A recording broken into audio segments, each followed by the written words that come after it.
There have been many times where I wish I had a serger, so I can make small, simple adjustments to clothing, as well as make my own clothes from gorgeous knits. Most shirts and blouses are finished with a type of cover stitch, which helps secure the seams and helps keep the fabric from fraying. Luckily, there's a technique using a twin needle on a home machine that simulates a cover stitch. In this video, I'll go through that technique on knit clothing. I have a pair of sweatpants for my little boy, which were great for the winter, but now that it's summer, he's not going to be wearing long pants anymore.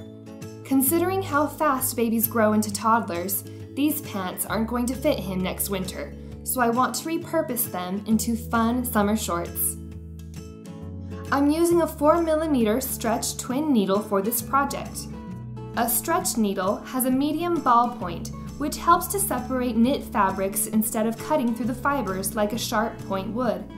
This is especially helpful when sewing stretchy knit fabrics. For our top threads, we're using 2 spools of Sewfine number 50. Sewfine is a strong, lint-free, 50-weight polyester that does a great job at grabbing the fabric. It's not bulky and makes a smooth stitch. For the bobbin, I'm using polyyarn, which is a textured polyester, also known as a Woollie-like polyester. Polyyarn is a spongy thread with a lot of stretch. You can see how different it is compared to Sewfine. Polyyarn is mainly used in the loopers of a serger for clothing construction because of its great elasticity. Since it is being utilized as a bobbin thread, wind it by hand and apply light tension while winding. I need to trim about 4 inches, including a 1/2 inch seam allowance, off these pants. For most clothing construction sewing, a 1/2 inch seam is desired. With the help of a ruler, I mark the 4-inch line with chalk, so I can make an even cut on both pant legs. Now that the shorts are at the correct length, fold them inside out and baste with a pin to keep the 1/2 inch seam. Then press.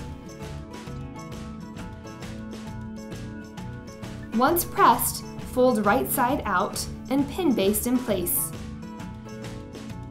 This fold is important as it creates an extra secure stitch to keep the fabric from fraying when in the wash. Time to sew! I'll insert the twin needle and thread my machine. Threading 2 threads is no different than threading 1. They will both travel down the same thread path and lead to the needle. It is really helpful to make sure that both threads go through each thread guide, especially the guides right before they enter the needle. Although we're using polyyarn in the bobbin, there's no special steps to loading the bobbin or inserting it into the machine. I'm using a center straight stitch and like my stitch length at 3.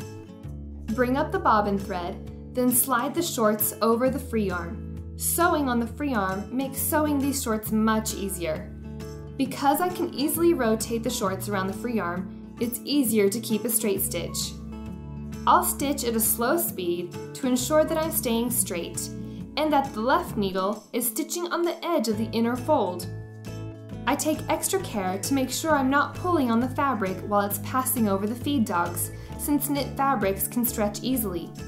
I also pull the pins out. It's not fun to have a needle meet a pin. Finish off with a back stitch to keep the seam extra secure, snip the threads, and we're all done. The front looks great with a folded seam. On the inside, the polyyarn made a great stitch holding both top threads in place. This seam is secure and won't fray when washed, so it will get much use this summer. My little man looks pretty cool in his repurposed summer shorts. Be sure to subscribe for more how-to videos just like this one.